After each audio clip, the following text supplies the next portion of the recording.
All right, cool.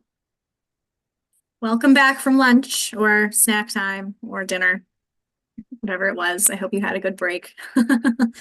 So I will give folks a minute to join, and then we will have our first panel discussion on Real Talk with remote nurses, which I am very excited about. And I I have love how we didn't even plan that we would all have the same computer setup, but look at this. It's crazy. It's like we all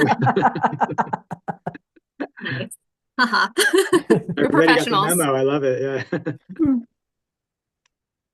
All right, let's see. Almost back up to the numbers. So we'll give one more minute. All right. So the way that this will go is it's a casual discussion, among remote nurses, about what it's really like to be a nurse, some of the challenges of remote nursing, how they got into this career path, or potentially in it for some time. We all have different backgrounds. And then looking forward to demand and, opportunities in this evolving market and how to navigate challenges within it as well. Um, there's a few questions on work-life balance and boundaries, so it's bound to be a robust discussion, and it'll be kind of like a roundtable, so everyone will have a chance to speak. And if there are questions from everybody listening, please put them in the Q&A, and we will answer them toward the end. We'll leave about 15 minutes or so for questions. But without further ado, let's get into it. So the first question will be, how did you become a remote nurse, or during your time working remotely? How did that come about? Give a quick background on you, and we'll have Jules go first, followed by Helen and then Bridget, and then we'll get into some discussion. All right, I'll hand it off. Cool. Thank you, Olivia. Thank you for Yeah. having us here. It's exciting to be here. I feel very proud to be here and with this crew of nurses too. We did learn in our practice session that we are all from the same area in the country. It's wild. We're not all there still, but we're still all from like the very small same area. Really? Okay. Where is Yeah, it? Can, so can you funny. share? Well, Helen and I are both from New Jersey, and Bridget is just outside of New Jersey in Pennsylvania. It's so interesting. Wow, that Yeah, is unexpected. I know. Yeah. Okay, cool. Yeah, I'll give you a little background. My name is Jules. I use she and they pronouns. I use interchangeable pronouns. I don't mind. And I actually was a remote nurse throwback in like 2014. I did some remote nursing for a queer health center that I worked for in New York City. My role was mostly in person, but we would have shifts where we would do remote telephone triage. That was my introduction to remote nursing. Then I went down the very traditional route. Bedside nursing, was working in the hospital. I did PCU, PACU, float pool. Float pool feels like a track to remote nursing. I'm like, if you're in the float pool, probably it's going to be easy for you to get, comfortable doing things that are new to you. Eventually, I went into hospice nursing. I really wanted to leave the inpatient setting and really see what healthcare was like in the home. And then I was approached, like after the pandemic had started, I was approached by a recruiter on LinkedIn. And Olivia, I know you mentioned on a few other sessions like the power of LinkedIn and the importance of it. And I got to say, like, that's real. Having my LinkedIn up to date and having those skills really reflect what I did at work, I think really helped me. So that is how I got into remote nursing. Excited to hear about other folks. Awesome. All right, Helen. Hi. Yeah. So I think, like many of us in my position or the type of work I did, the remote work really didn't start. It was the advent of COVID, right? Even though, so I've now been in industry for about 15 years, all working in the clinical medical side, not in sales. Usually people ask me like, oh, you switch from, clinical, and I was an operating room nurse, went from that. So they just assumed that I worked in sales. I'm like, nope, I've only been in the clinical medical side in industry. So, certainly with the advent of COVID, we went from, I was working, except when I was traveling, working most of the days at work. And then even though there was always people that were remote, right? There was remote positions given, the type of thing to, being completely remote.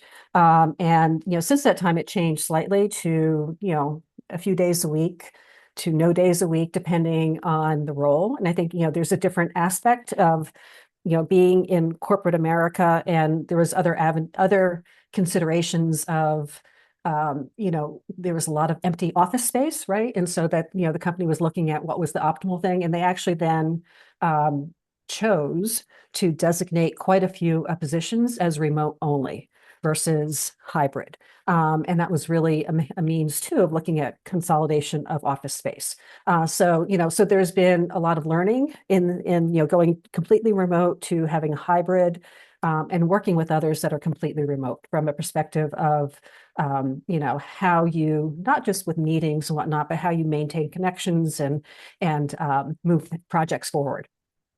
So Absolutely. Yeah, I think the COVID time opened up a lot of opportunity, but also like eyes in the nursing world to like, right. oh, this is a thing. What is this thing? And some of us were put in remote roles, but that was definitely the catalyst. Right.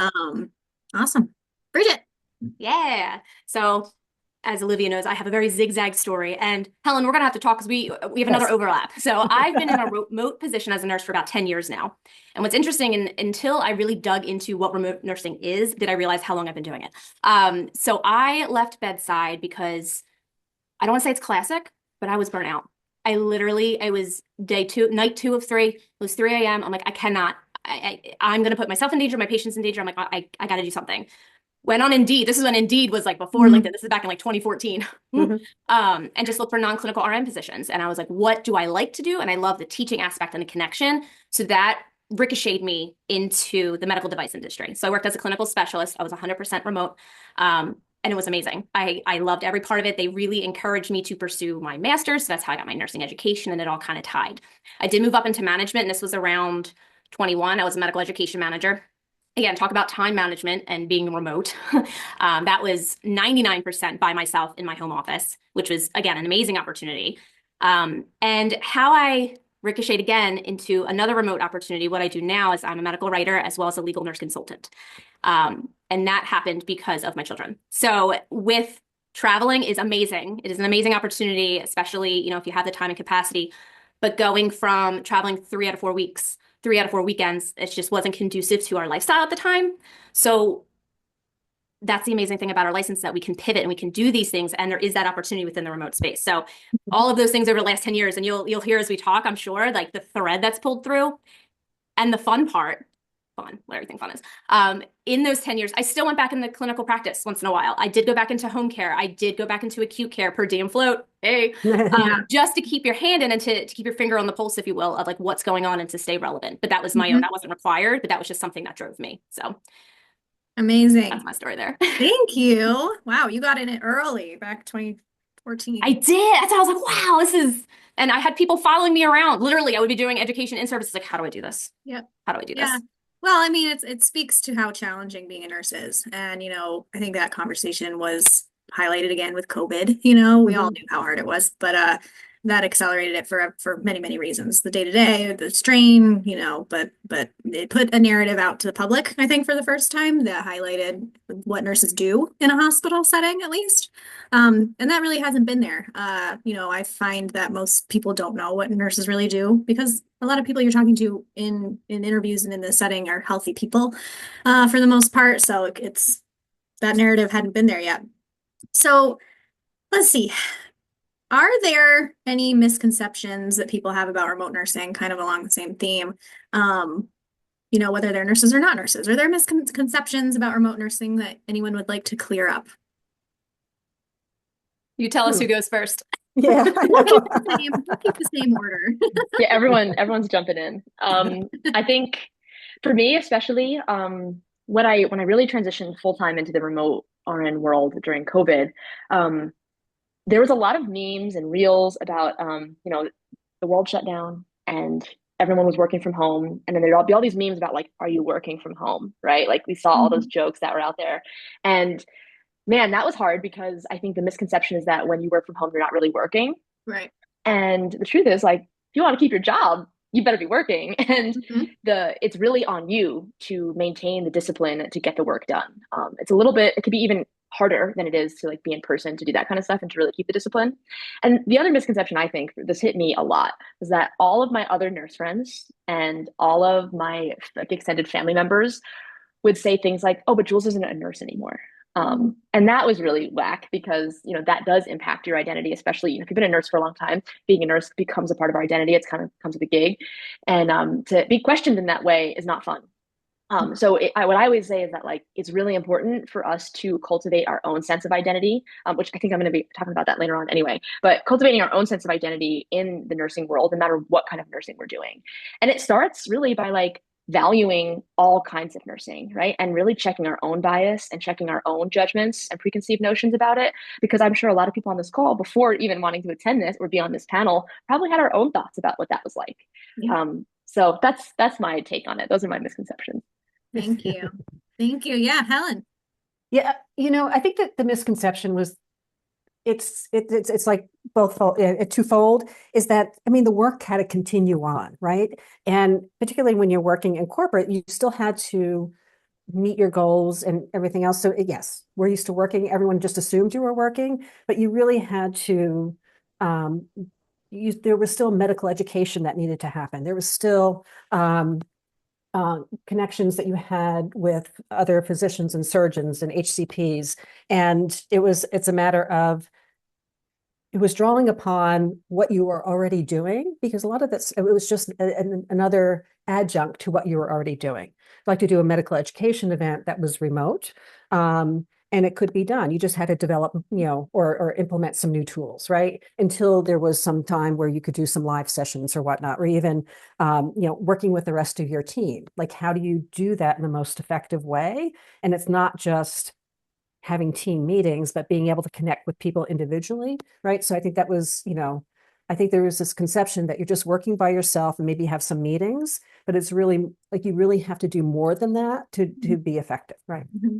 Yeah, that's a really good point. It makes me think of there are different sets of challenges that come up for the individual in a remote work setting, and also as the team, all the way down to just like learning styles, collaboration styles, communication styles, how many emojis do you use? Like, that's a real thing, you can really misinterpret how somebody is meaning to come across. And I think there was a huge learning curve for me in that. And, I've come up with my own way, but that's another challenge for sure. And people, think maybe, oh, like you said, you're just by yourself, doing your own thing, but no, it actually becomes like even more of a filter you have to put on, or more of you have to be even more aware of how you're interacting and how you're coming across, because you're not getting that body language, or, that second chance over by the water cooler to like check in, it's less frequent check-ins. So you have to be even more sensitive, I think, and that can be a misconception, right?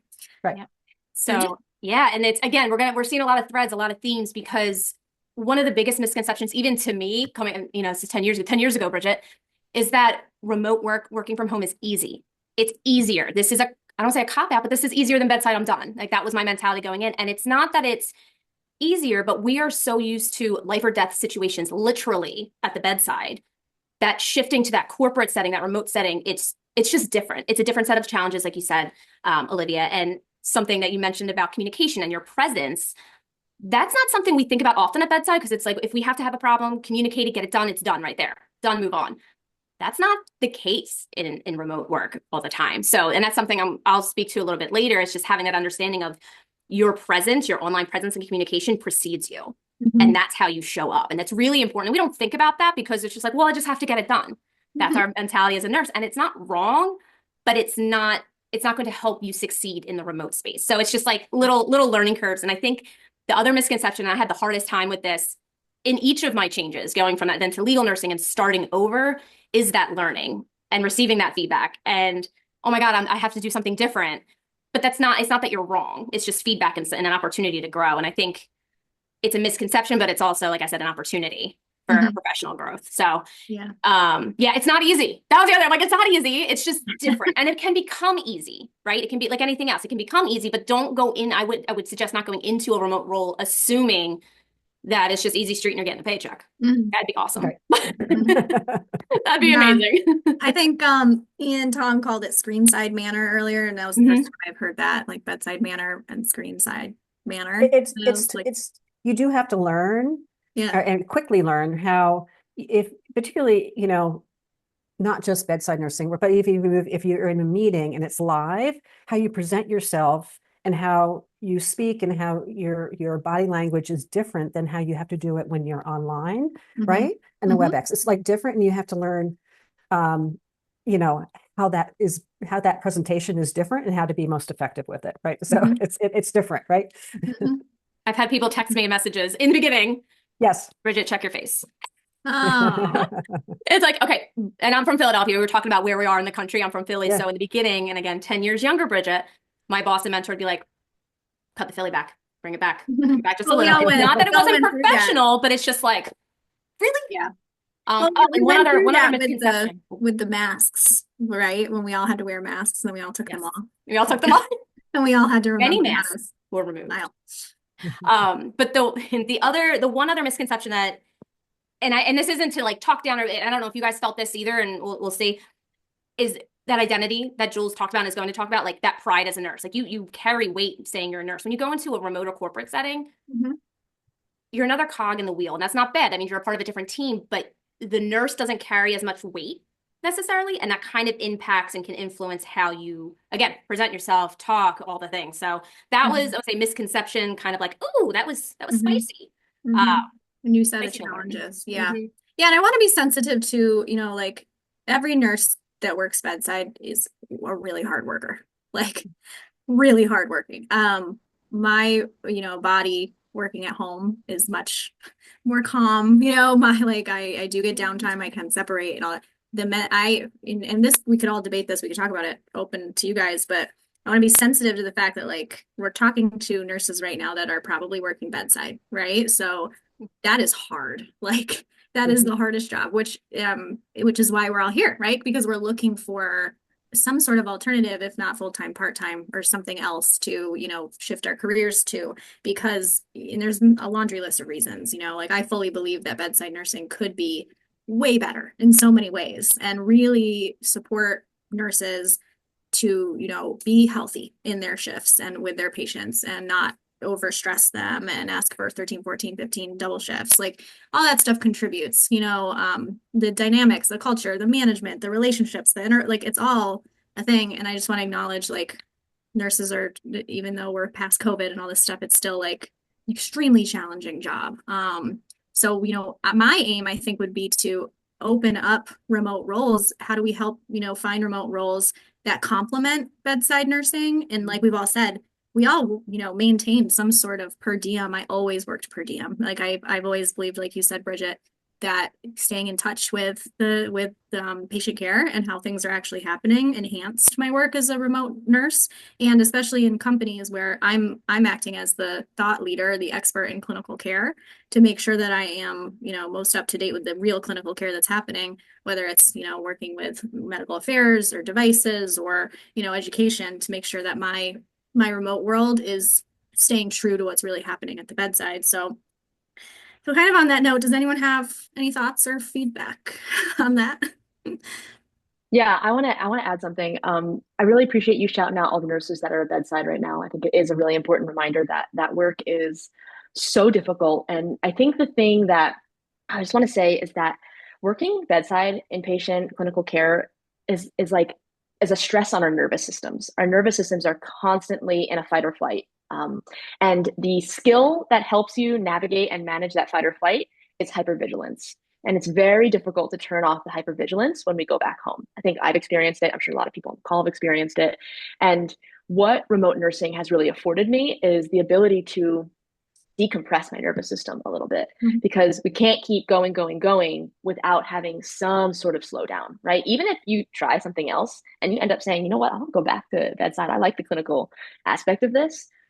That could be your story, but affording yourself some time to slow down and to heal the trauma. And I know that trauma sometimes is a buzzword, but truly, we've all experienced a lot of trauma as nurses.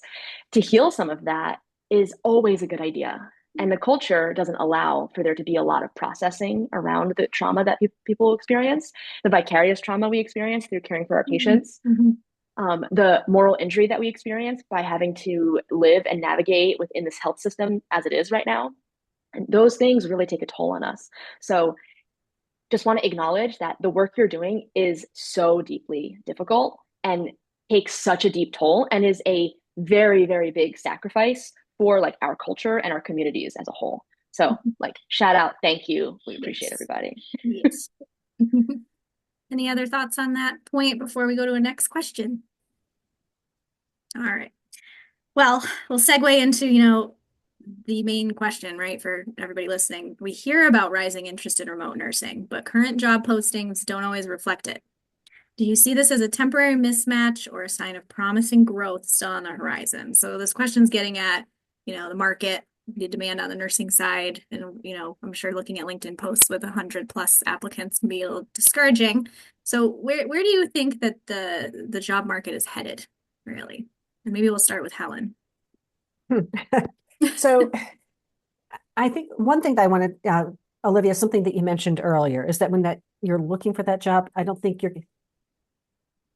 that you're not going to find remote nursing jobs, right? As a headliner, right?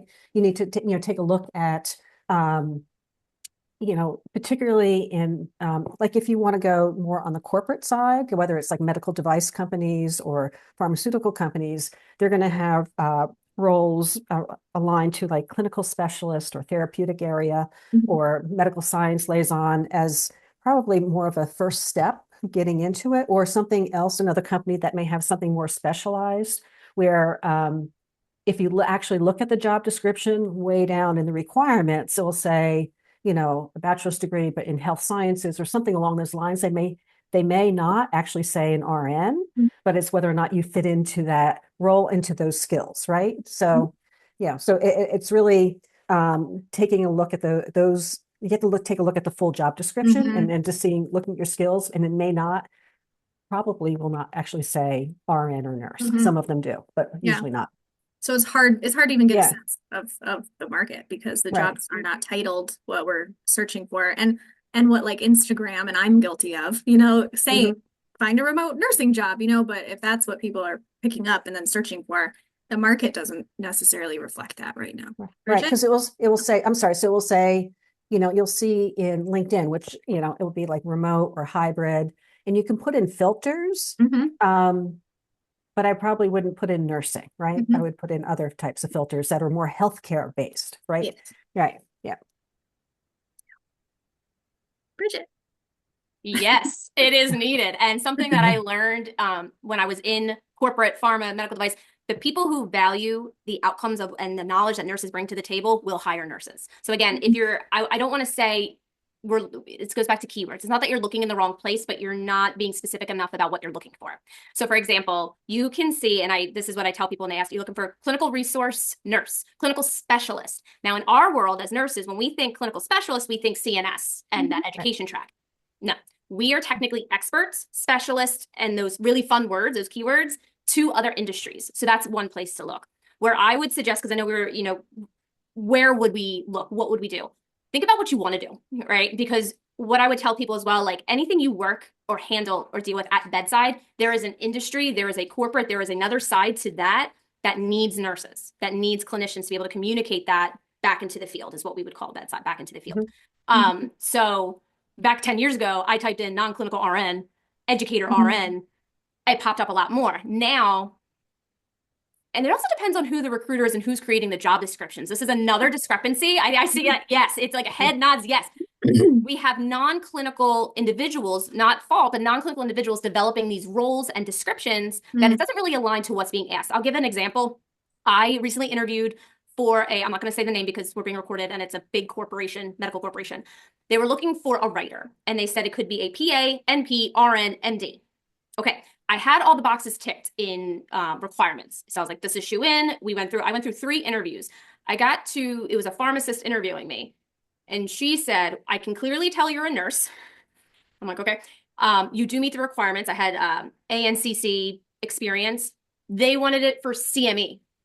So I'm like, I'm not going to know CME. I understand it. I know CNE, not CME. And here I went back to the job description. They didn't even know what they wanted. So again, it's getting through that filter. And that was a little frustrating, but even now this was like 4 months ago. So really like do your due diligence. Try to trip that up this end of the day. Due diligence of like what you want and figure out those keywords. And I know there's amazing resources out there to help that. Like Olivia does a lot of work for the tech. There's people that do specific for education. So I'm going to step off my soapbox because Jules' turn is next. No, I appreciate that, Bridget. You're right. The thing about recruiters is exactly right. I have like experience on the hiring end of it.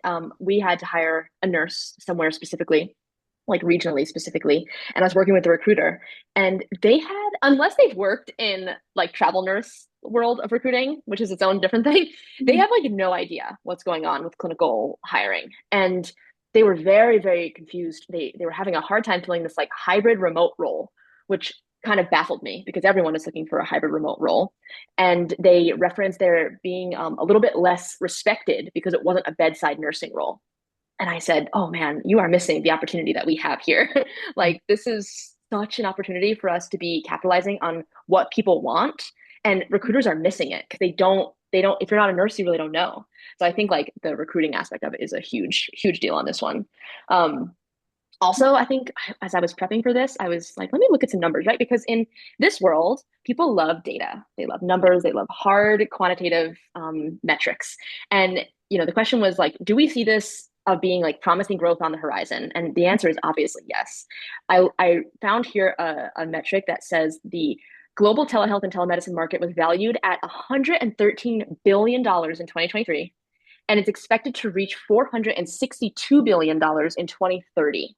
And if folks want to check that, I can put the link somewhere for people. But that is, I mean, it's, even if we don't believe it on a personal level, you can't like contest that. That's just real deal numbers. So yeah.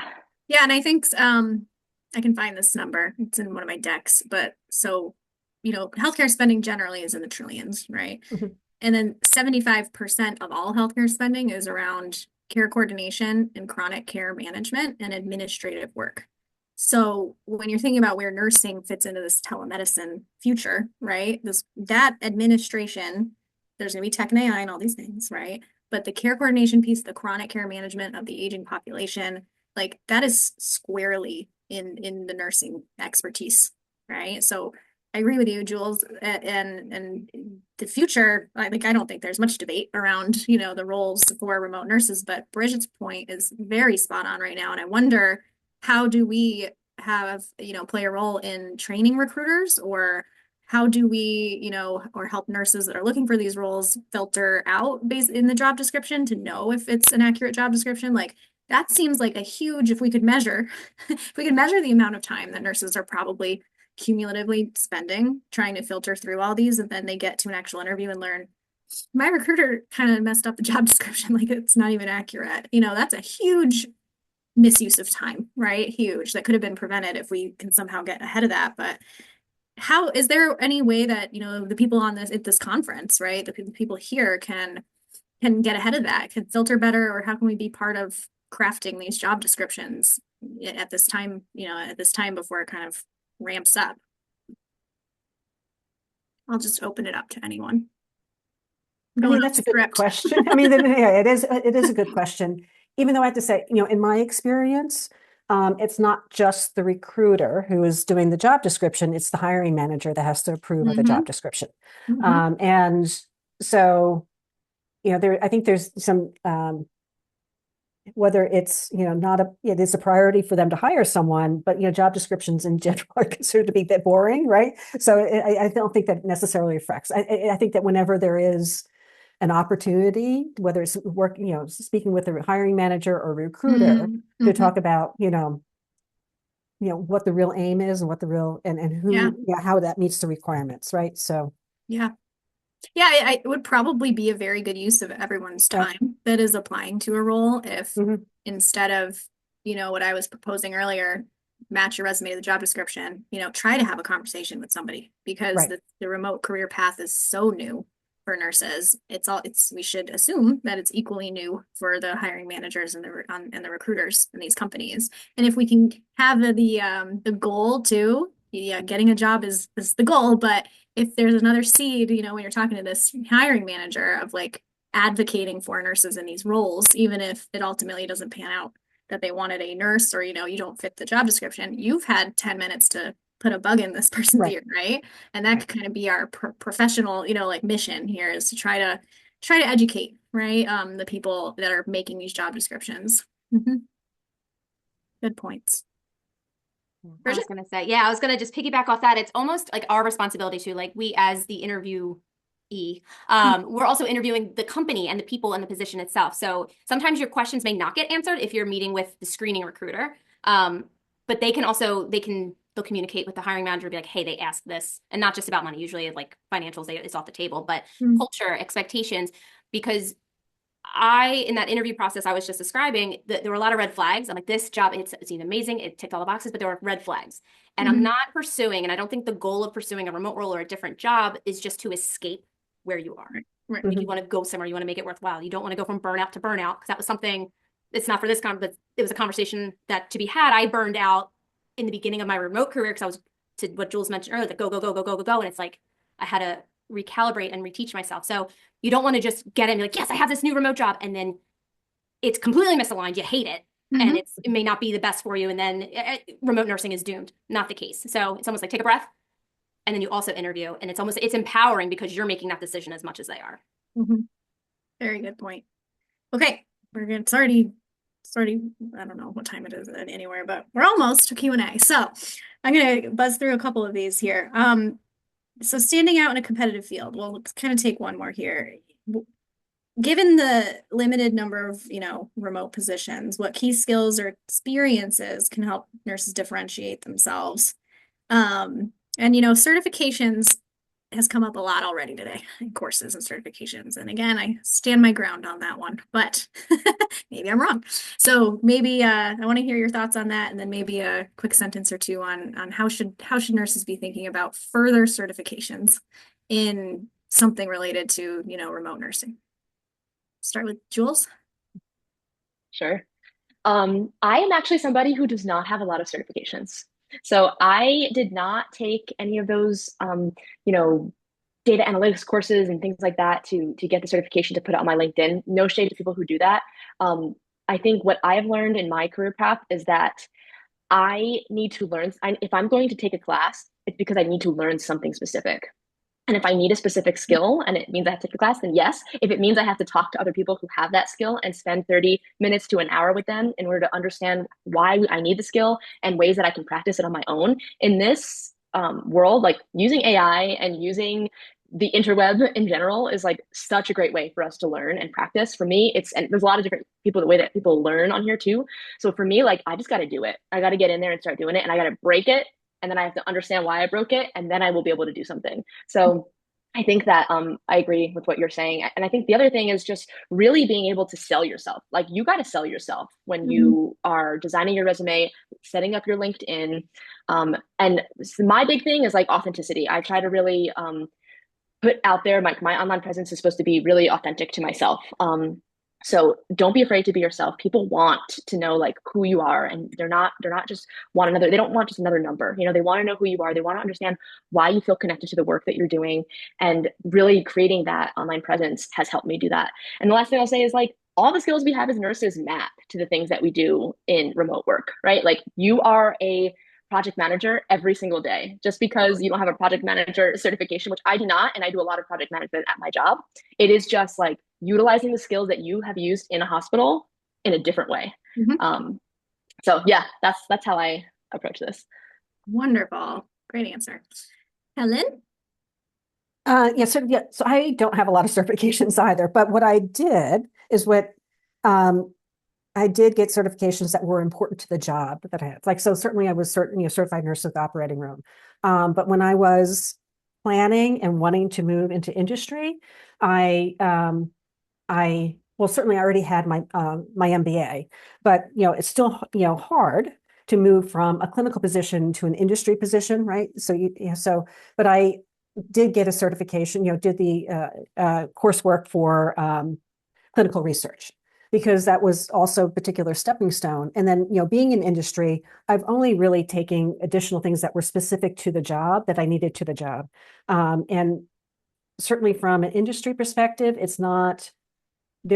depending on the role that you have, there may be one specific certification, but in general, it's your experience and your connections that you have and the type of job that's more important than actually having a certification, which is different than being at the bedside, right? Totally different.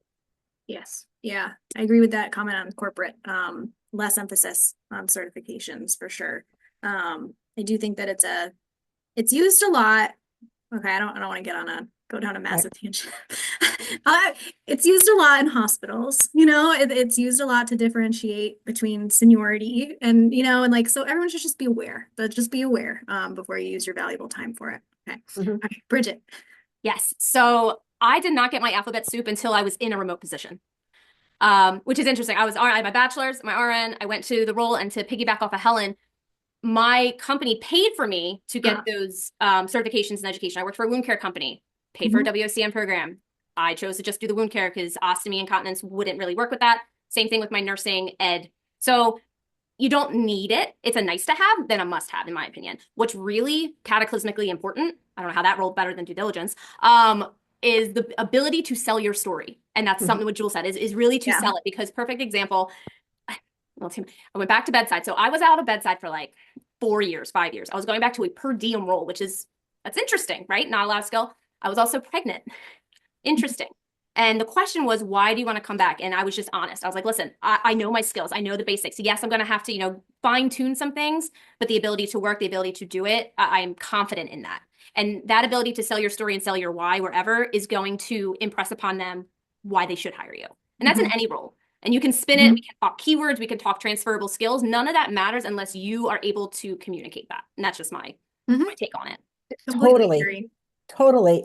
But one thing is that I think there's the in-between step. I mean, you have to be able to sell yourself on paper, right? On your resume first, that comes across as authentic. And then, which is different, right? Because it needs to be able to, get the attention, right? Of the recruiter or the company. And then you have to go through all the different steps of being able to sell yourself to, I guess, be prepared that it is a multi-step, process. Is the recruiter, there can be an HR talent acquisition, and then the hiring manager, and then it can be a panel. So it is a multi-step process, but each time you need to sell yourself, right? Absolutely. I love that those companies paid for your certification. Yeah, it was under the umbrella, and look into your companies. If it impacts and furthers and improves your role. So my role as a clinical specialist, heck yeah, nursing ed's going to help. Wound care specialist, absolutely that'll help. So it was, and if I wanted to do my MBA, even better, but just what happened for that makes a lot of sense. If they're going to pay for it and pay for your time and compensate you, and they agree that it's going to help you in your role, then totally, okay. We're going to go all the way to the last question because it's important. And then we'll do some Q&A. All right. All these questions are important. That's not what I meant. Okay. What advice would you give to nurses here at the conference who are considering a remote role? Can you start? I can start. Well, I think we already kind of talked about it. I think selling yourself is huge. Really being able to sell yourself on paper, like Helen said, and then how you communicate it when you're talking to folks, huge. Staying true to who you are and what you bring as an RN or as a nurse to a company. And then the other thing I would say, and I think this is also touched on, is like, you got to check if it's right for you too, right? You are interviewing them just as much as they are interviewing you. We never don't have questions at an interview, right? If we're ever being interviewed, you should have at least 5 or 6 questions ready to go, and not generic questions, not like, what is the culture like? More like, how is your manager handling, when there's conflict or something, right? Because these are things that are coming up all the time. But I think more tactfully, you can probably just reach out to people and say, yo, what is your work like? Like, what is your day-to-day like? Get an understanding of what someone's job is like, and not only if the work is what you would like, but if your life would be like doing it. Yeah. Do you want to wake up early in the morning, or do you want to be able to sleep in? Do you want to, have a jam-packed morning and then have a more relaxed afternoon? Like, what is that? What's it going to fit your lifestyle? And talking to people who are doing it is helpful. If you're going to put all that time into applying and getting a job anywhere, not just remotely, really do that individual introspection before. I totally advocate for that too. Helen? Okay, so what's the question again? Just so I make sure I stay on topic. You're good. What advice would you give to nurses here at the conference who are considering a remote role?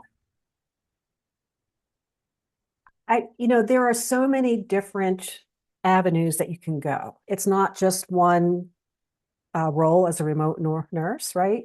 That you could, you know, what is your passion too? What is your skill set and where do you see yourself going? And it's not just a matter of not, I don't want to be bedside nurse anymore, but what is it that you like to do? And what is it that calls to you? And then try to go down that path so that, for example, you may like the therapeutic area that you're working in, but you need to then, so how does that translate to something that you could do remotely, right? So, that say, talking about Bridget that she did, wound care. Well, there are companies that need, clinical specialists and others that understand that therapeutic area and use that skill set then to go. So and that's just one narrow area, but then there's like clinical research, and then there's so many different areas. There's like insurance companies have case management jobs. So it's very broad. So I think that you need to I don't want to say narrow yourself, but be focused in what it is that you're looking for and how that appeals to you, right? Mm-hmm. Right. Yeah, I love that answer. Clarity. Right. Try to have some clarity about right. Why you're doing this and where you want to go. All right, we'll wrap it up with Bridget, and then we'll do Q&A. Yes. All right. I'll keep it quick. Cut me off if I No, go. you're good. So without repeating, I would say, because as everybody's here, they want to do remote or want to improve in their remote skills. Don't be afraid. Don't be afraid to do it, because don't be afraid to leave bedside, because there's always buyer's remorse, because at least I had this experience. Like as soon as I was in the remote space, I was like, oh, this is hard. I just want to go back. Stick it out. Give yourself an opportunity, and don't be afraid to pivot again. All right. Because nothing is wasted. If you absolutely hate it, you're like, oh my God, this is terrible. I want to go back and work 212s and just be done. Amazing. But if you don't give yourself the opportunity, you don't try, you don't just get on in, you're never going to know. And that, I think, is than anything else. That really resonates. Yeah. You don't know until you do something, and you can stew on that forever if you don't try it. And if you find yourself using your energy thinking about doing something for weeks and weeks and weeks, then you got to get some outlet there, or it's just going to take up your time that way, right? Okay. Great answers. I loved it. Let's see. We have a lot of questions. I'll just go down the line. Question for Bridget. Which legal nurse course do you recommend?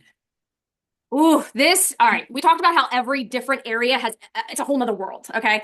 Give the short version. I don't have a recommended one. There are so many. What I will say about the legal nurse programs and space is do your due diligence. As an RN, you can be a legal nurse. That's really the prerequisite, is to be an active registered nurse. There are college programs, there are private programs, there's a lot of different things. What you would want to look for is ROI, meaning what do you get out of it? What is the program about? And what it can do for you after. Sorry, my children, I don't know if you can hear them, they're upstairs, so that's why I keep jutting around. So long and short, I don't have a specific answer, but there are plenty, hundreds, if not thousands of us on LinkedIn. Start networking, start connecting, and you may get 100 different answers, but you want to do, again, what's best for you and your learning style and what you need to enter this field. I'm going to go check on them. I'll be right back. Okay. A couple comments. Being current with trends is important. Translating our nursing skills and expertise to the technical remote field has been a huge golden nugget for me. Thank you. All right, that's great. I love comments. Here's another comment. Not here as a bedside nurse, retired at age 52 from hospital nursing, ER director for years. Yes, during the pandemic, and it broke me mentally and physically. Leadership is stressful as well, unfortunately. True statement. The introduction of AI into healthcare requires the voices and expertise of nurses, is why I'm here today, so that I can learn how I can contribute. Yes, thank you. Yeah, and take that first step, right? And being here is that first step. And then get online and LinkedIn and just share your voice that way is, I think, a really good first step. I'm in a new hybrid remote position. Cool. I was in a hybrid position before for 3 years, but was severely burned out. I see this new job heading in the same direction. How do you avoid this burnout? Seems like the remote corporate jobs put too much emphasis on productivity and experience, rather higher than normal turnover. So how do you avoid burnout when you're recognizing that you're heading in that direction? Anyone can jump in.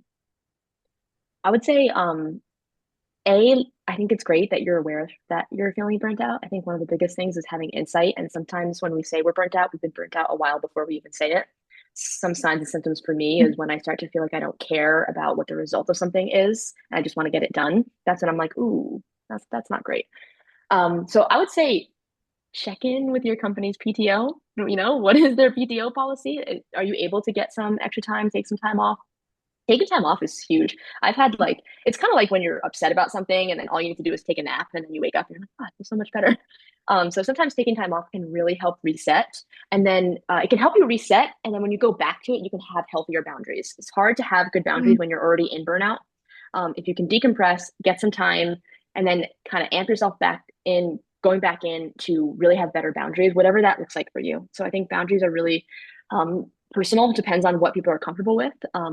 Really understanding like what are your boundaries and implementing them. And the last thing I'll say is that sometimes people don't love when we have boundaries. So there might be a little bit of a adjustment period. And professional conflict is okay. It's a good thing for us to have conflict professionally. So, don't be afraid of that aspect of it. But I know companies want to retain their employees, right? They do not want to have to go hire someone new. That is very costly. So identifying what you need in order to reduce your burnout could be the thing that like a manager is looking for in their employee. So having that self-insight and that awareness could help. And also burnout is tough. So Rebecca, just like sending you love, that's tough. Yeah, I would say too, I mean, your manager should be able to like have that discussion with the manager, not complain, but say, these are some of the issues, these are some of the things, and to help work through that, there may be some things to work in a constructive manner towards that avenue, right? I mean, that's supposed to be their job to help manage that too, right? And to make sure that you're, because true, totally, they want to retain people, right? So yeah, absolutely. And final piggyback on that, because I've been there and I've been there a lot of times, which is, I don't know what that says about me, but when you recognize burnout, this is, I don't mean like that, but I noticed that you had a pattern as well. You're like, I was burnout before, I'm burnout now. To me, yes, take the PTO, take the things, but then ask yourself, why am I burned out? What is stressing me out? How did I get here? And is this something that can be mitigated by a conversation, or is this the role? And do I need something different? And that's why I say, like, don't be afraid to say I need something different, because you work so hard to get this. There's only 1 in 1,000 people that get this job. Same thing as bedside. 1 in 1,000, all the stress. If this is not aligning for what you need right now, what will? Is there a pattern? Like, where can you break the pattern, basically? Or do you just need a break? No one can tell you that. So that's where I'll leave. Yeah, thank you, Rebecca, for asking. And I think we have another one too. What is job security like for a remote nurse? My company captures and monitors all of my activity and conversations with patients and doctors. I'm afraid they are gathering the data to replace me with AI. That's an interesting question. I would ask them if they are doing that. If you are staying up at night worrying about that, I would straight up ask. They will not fire you. That's very intuitive, insightful. You're maybe picking up on something, and with all the conversations in AI and data, yeah, leaders are thinking that way because they want to stay competitive. And I think it's to another question is, what is job security like for a remote nurse? It's very dependent on the company you're working for. Like Meta, I'm sure everyone knows, is going to lay off 5% of their workforce on Monday. They made it very public, and they will replace those people too with people that they think are higher achievers in AI and ML. So, I was laid off from 23andMe without any warning. So I was part of that, all of the, staff reduction that happened in tech companies and in Silicon Valley. So, and I was there for 4 years. So it's very, depending on where you are and how they, view employee labor and how they treat it. And, if that's something that's really important to you is job security, then, that is a value of yours. That's something that when anyone's applying to a job, you can ask, what is your policy for job security? How do you, how do I kind of guarantee that I'm going to be here? What are you really looking for in this role? Where do you want this role to be in, 5 years, and kind of probe those questions. Anyone else want to comment on that? Good. Okay. All right. Some companies are in different states who show on Indeed as remote positions. Yes, they do. Do we need to get a new license in the state, even working remote? I want to make sure I know the correct actions. Does anyone want to take that one? Yeah, legal nurse. It's gonna be that really fun. It depends. It depends on the role. It depends what you're looking for. For example, when I worked at the wound care medical device company, they are based in Fort Worth. I live in Pennsylvania. Didn't matter. I wasn't acting clinically. I did keep up my license because having my RN active license was a requirement of the job position. So I did maintain all of that. As a legal nurse consultant, no. I also, again, caveat, I do not do expert work. And sometimes that's going to be dependent on if the attorney that you're working with requires it within the state that they work with. And then I can't speak to this, but I do know that there are certain companies that will tell you which states they require either a compact license or specific license for those states. So it depends. Very good legal answer. Helen, were you going to say?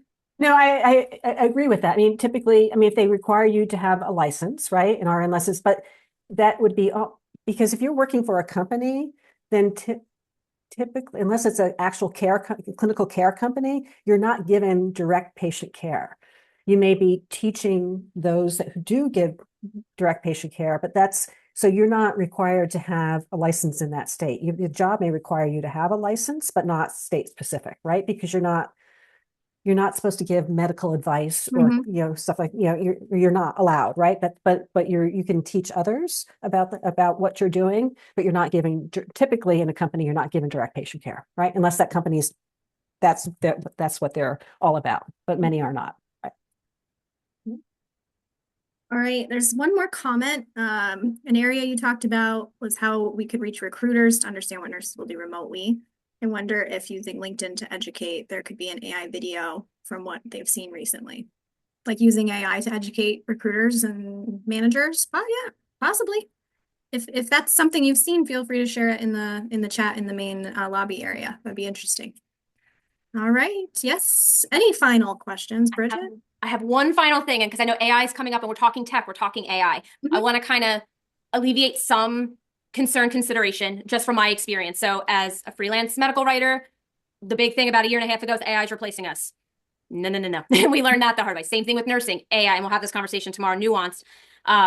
Will it replace some things? Maybe. I can tell you from a nurse perspective, one of my roles recently was to develop scripts for a nursing program for AI. So they need, at the core level, you need that clinical understanding to teach the bots to do their thing. So more to come.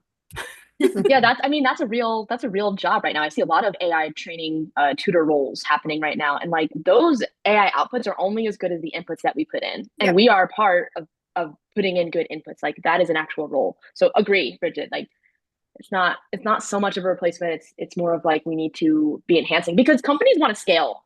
Everyone wants to get bigger. And the way to get bigger and use nurses to work at the top of their scope is to eliminate the baloney that they don't have to do, which is what AI could hopefully take over, so that our brains and our skills are utilized.